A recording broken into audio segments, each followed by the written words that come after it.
Lodi, dito na tayo sana sa ginagawa natin. So, tutuloy lang natin yung ginagawa natin na hagdan mga lods. So, yung mga strip na dyan pa yan. Hindi pa natin kinakabit dun sa ano. Kahapon, hindi ko napakita yung lagayan. So, check nyo mga lods yan. Kung makikita nyo dyan. Ayan. Kita nyo yung ano yan. Ayan. Yan yung pinakalagay yan. Aluminium to. Aluminium coated siya ng brown, kulay brown. So, ito is kasama yan dun sa pag bumili kayo nun. Kasama yan. So, pinatabasan itong hagdan na to ng ganitong size mga lods para pumasok to. Ito yung lagay ng casing ng strip, ng LED strip mga lods. Then may cover yan. Kaya mga lodi. So may cover yung ano na yan. Ito. Itong white na to. Ito mga lods. So yan yung pinakang cover niyan. Ito. Kaya hindi siya para siyang parang diffuser na rin to. Pinakang diffuser nung LED strip kasi open to. Ayan. Okay, open siya. Hindi siya yung weatherproof na LED strip. Ay mga lodi. So tutuloy lang natin to. Butasan ko muna yung dalawa na to. Wala pa kasi itong dalawa na to. Itong dalawa ay wala siyang groove papunta dun sa kabilang side, sa likod. Tsaka ito isa na to. Wala siyang groove papunta sa kabilang side. So lalagyan natin yan. Okay. Basta gawin na lang natin ito. Bubutasan ko ngayon to para mapalagay na yung dalawa.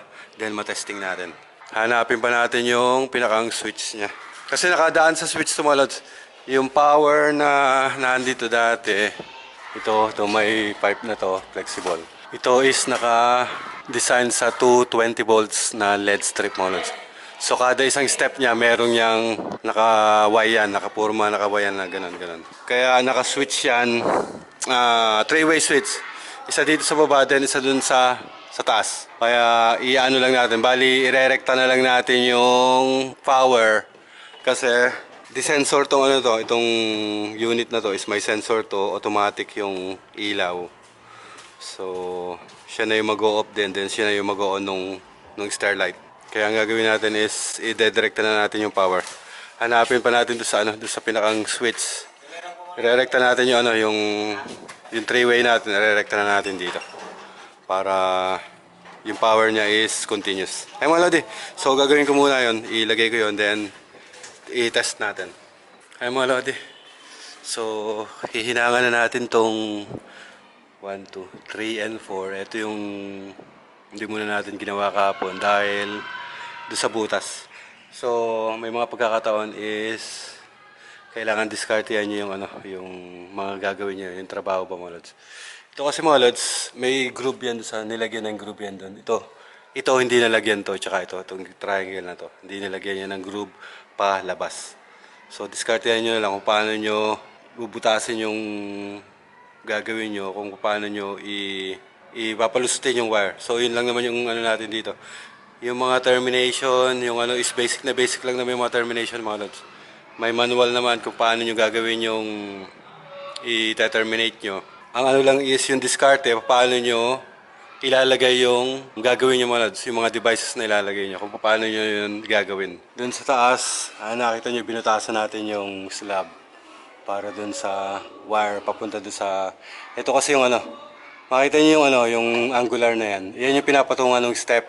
Ngayon dito sa taas, walang yan. Walang ganun. So, yun na nakapatong nyo dito sa slab na yan. Kaya binutasan na lang natin yan, papunta dun sa last step. So, sa mga ganyan mga lods is, discarte yan lang yung gagawin nyo. Kung paano nyo di-discarte yan yung trabaho. Basic na basic yung yan, yung termination, connection, basic na basic lang. Common na common yung mga yan, common na common yung mga connection and termination. Hey mga lods, mamaya na ulit. Tuloy ko na to, hinangan ko na to para matapos itong dalawang to. Then mailagay na rin siya na yun, then matesting na natin.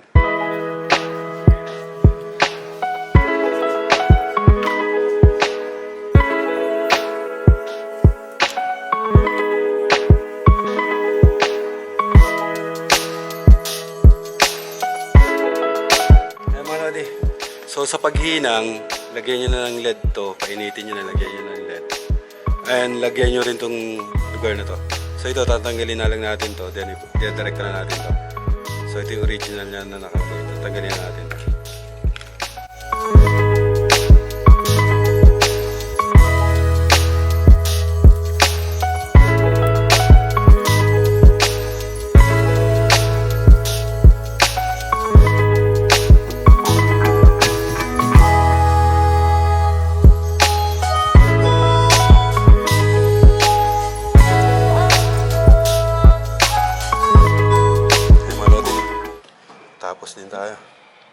Testingin muna natin to.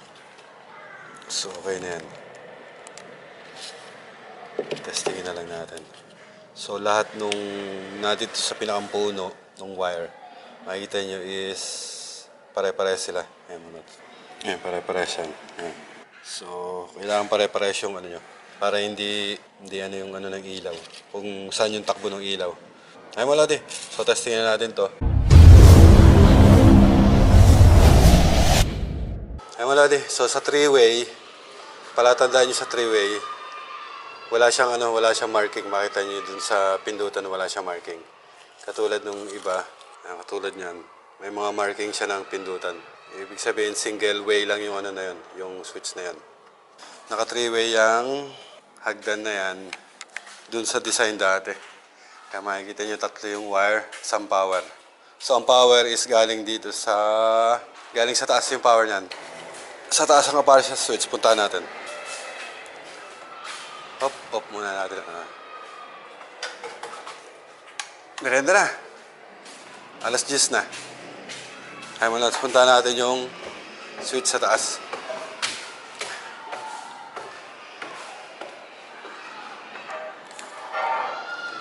Ayan mga lodi. So ito yung switch sa taas. So, ang isang, makita nyo, tatlo sila. So, naka three-way din yung isa yan. Ang isang three-way niyan ay dun sa hagdan dito sa labas.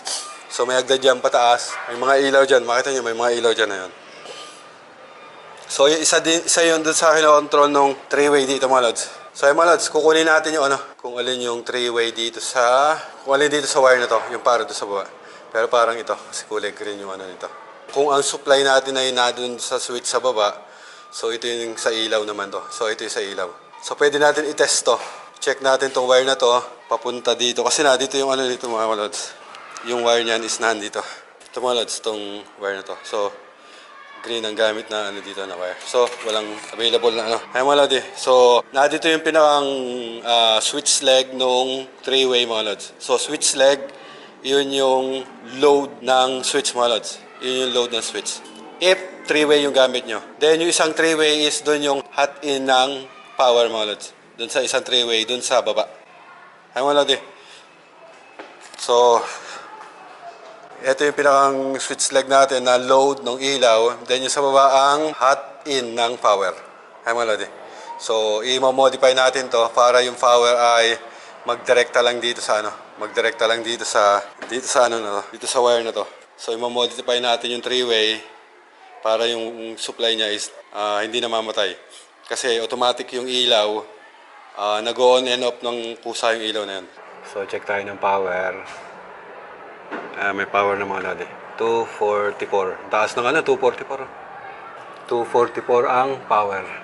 Then output niya ay negative, positive. DC. Mali DC ito mga lods, DC. 12 volts. 12 volt DC mga lodi. 12 volt DC. Kaya mga lodi. So ikakasal na natin yung mga ilaw.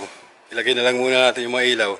Then iwan natin yung isang nasa taas. So meron nagloloko doon sa taas.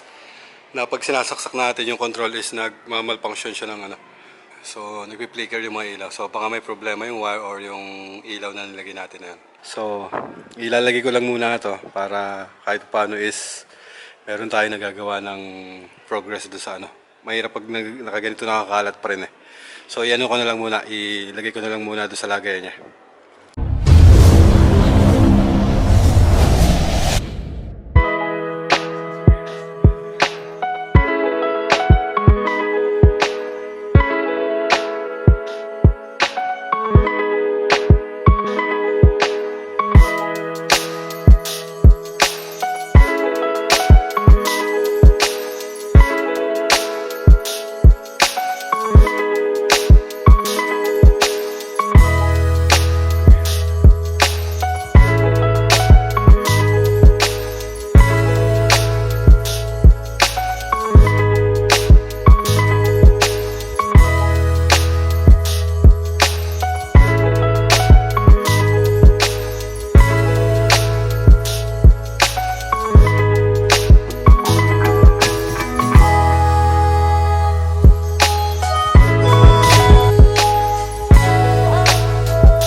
iniwan muna natin yung isang nasa taas. So yun yung nag-ano kanina, yun yung nagpi-flicker. Pag kinakabit natin yung number 14 na yon, nagpi-flicker yung ano. So nakalagay na lahat yung iba yan. Wala na nakalabas. Testingin natin. So isa-set natin, try natin i-set. Kabit natin yung sensor. Ito yung sensor A.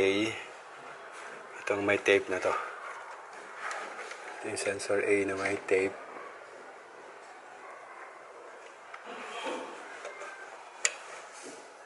Then, yung sensor, ay namamatay ah. Ba't kayo namamatay mga lads?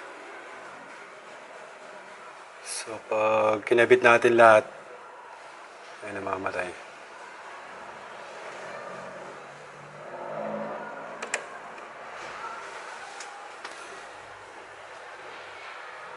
So set, ay namamatay ah. Set muna natin, try natin set muna.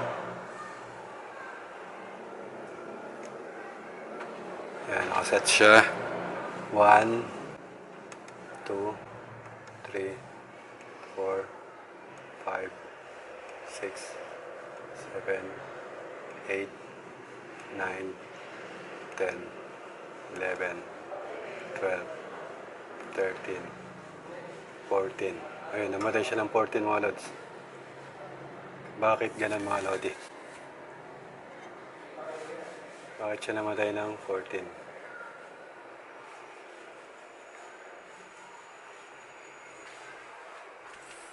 Subukan natin tanggalin yung number 14 mga lodi.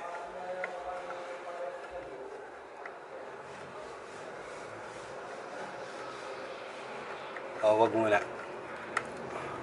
Kasi katulad niya na wala. So, set natin. Umilaw yung isa. Umilaw yung number 1. So, pag pinailaw natin yung pangalawa, dapat iilaw yung sagdan. 2, 3, 4, 5, 6, 7, 8, 9, 10, 11, 12, 13, 14. Yun na, pag number 14 siya, namamatay. Bakit? Bakit kaya? So, try natin tanggalin yung number 14. Kanina pa to number 14 na to eh. Ayan, gumana siya. Mabilis siya hanggang 14. Tapos namamatay siya hanggang 14. Okay naman, lods. Kaya lang, di nakasama to number 14 na to. Subukan natin tanggalin yung 13 mga lods. 13, 14 tanggal. Set natin hanggang 14 to. Pero tanggal yung ilaw. 3, 4, 5, 6, 7, 8, 9, 10, 11, 12, 13, 14. Hanggang 14, long press. Yan. Okay na mga lods. Ang long press siya ng pag-setting kung hanggang ilan yung ilaw na gusto nyo. Then, setting ng speed yun. Okay na yan. So, check na lang natin kung ano. Pag may gagalaw nito. Ngayon, galing sa taas, pababa yung ilaw. Then, namamatay yung ilaw. Hindi naman yan.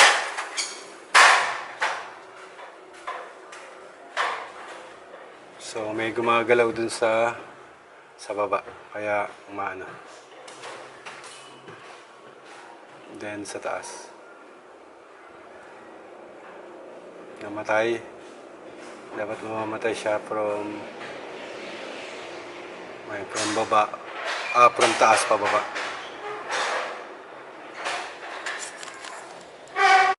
Ay mga lodi. So, nagtanggal tayo ng 13 and 14. Hindi natin alam kung ilaw or wire may problema. Pero try natin palitan yung wire. Try ko papalitan yung wire. So, testing natin ang ilaw.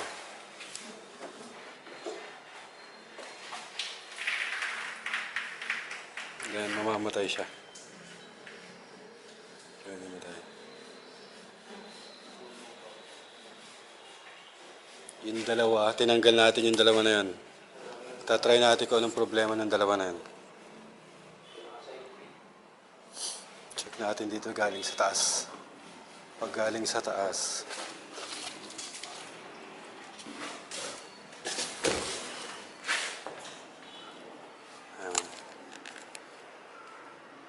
pag galing sa taas, dapat sa taas manggagaling yung nawawala. Ayan.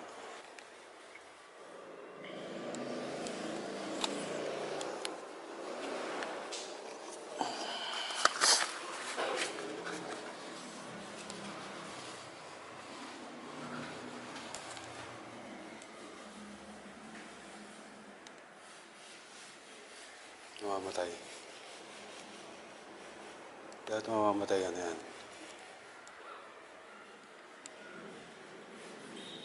Ay mga lads, so nagputol tayo ng isa pang wire. Hindi natin alam kung bakit naggaganon mga lads. Pag kinakabit natin yung 13 and 14 is namamatay na bubuhay yung ano.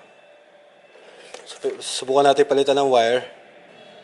So may dalawa akong naiisip bakit naggaganon mga lads. So baka sa supply. Kasi ang supply niyan ay 12 volts lang. Mas maganda siguro kung 24 volts sa supply nito mga lads. Dapat 24 volts siya. So try muna natin itong isa. Ilagay natin ito isa mga lods. Nang hindi nakalagay dun sa sagdan. Positive. Subukan natin ikabit doon. Check natin kung ganun pa rin. Pag ganun pa rin yan, ibig sabihin baka yung supply mababa. Yun ang iniisip ko dyan. So nakita nyo umiilaw yung ano, yung stair light mga lods. So masyado maano yung sensor. Masyado sensitive yung sensor nito. Eh mga lods, subukan natin ikabit to doon sa number 13. Kung di siya mamamatay, then gawin na rin natin yung number 14, then ilagay din natin. Mga lods, so try natin. Lagay natin to. So nagto-trouble tayo mga lods. Hindi natin alam kung bakit naggaganon siya. Eh mga lodi, so mga light tsaka yung mga ilaw na strip light, ipinirmis na natin. So ang may problema is baka power supply ang may problema nito mga lodi. Sinubukan na natin na palitan ng wire. Then yung ilaw parehas pa rin, ganun pa rin, nagpi-flicker pa rin sila mga lodi. So yun ang suspecha ko dyan, baka yung power supply 12 volts lang kasi yan. So baka mas kailangan na mas mataas na volts na hanggang 24 volts mo. Hanggang 24 volts kasi yung need na supply niyang ano na yun, yung device na yon para dun sa mga ilaw. Ay mga lodi, so hanggang dyan na lang muna yung gagawin natin. So may dalawang ilaw na hindi nakasama kasi pag nilalagay natin, nagpi-flicker siya, baka nag-low voltage na. So nandito yung sensor, ayun yung sensor mo. So pag pumunta tayo dyan, makikita yung ilaw yon. So pababa na yung ilaw na yan. Then dito sa dalawang floor na to, dalawa is wala yung ilaw. So dito yung tanggal. Kaya may timer yung ano na pag walang gumagalaw is mamatay.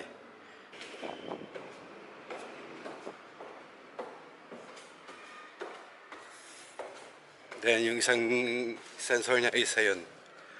So pag ano yan, mamamatay na yan. So dumaan kasi tayo kaya naging pataas ang ilaw. So pag namatay yan, katulad yan namamatay na yan. So ang naging last na galaw is dito sa baba, kaya papunta sa taas. So kung gagalaw tayo, ayan mga lodi.